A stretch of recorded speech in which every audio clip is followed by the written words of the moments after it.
well, I'm near. I think there are a lot of things that can be said about occupation, but I want to focus on one thing, and that has to do with the fact that occupation is very much, especially now, is a state of mind. And I think this is a state of mind for both sides. When you are the occupier, and I certainly remember that from the time when I was in the army, and just from conversations, and when you understand and when you think that you are constantly fighting, then you need to look at the other person differently. And it is more difficult to look at the person as another human being, as somebody who is more equal, as somebody who can you really dialogue with. But when you are the occupied, sometimes it's also very easy to think that all your problems has to do not with you, but with ihtilal. And I can tell you a short story. A couple of years ago, I'm a journalist, and I went to meet with a delegation of Israeli journalists and Palestinian journalists.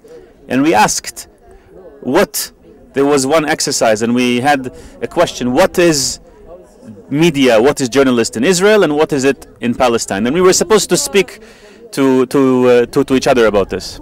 There were two things that were very interesting because they were like mirror, they were opposite.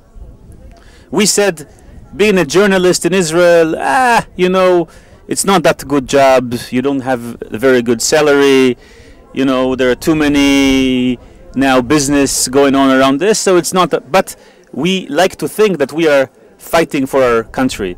We gave a lot of these examples in where we are exposing corruption, and we take a prime minister out of office.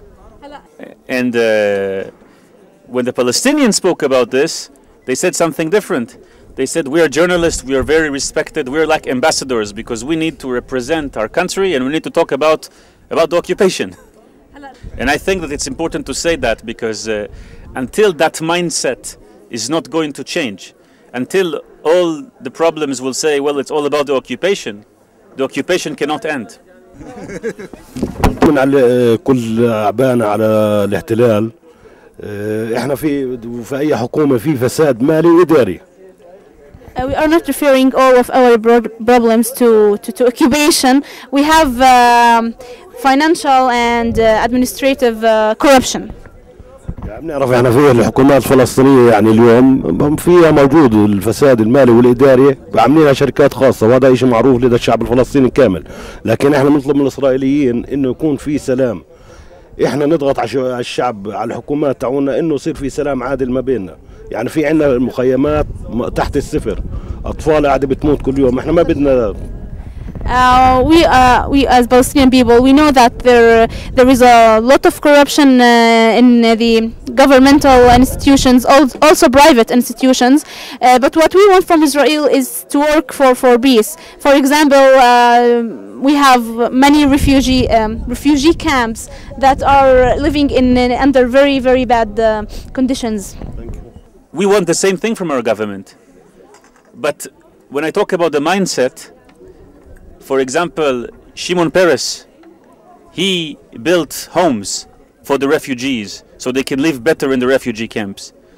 But then they were very quickly destroyed because some people in the Palestinian camp said it's better off that the Palestinian refugees will live in their old homes at the refugee camps until the occupation stops. And that's part of the mindset that is very, very problematic.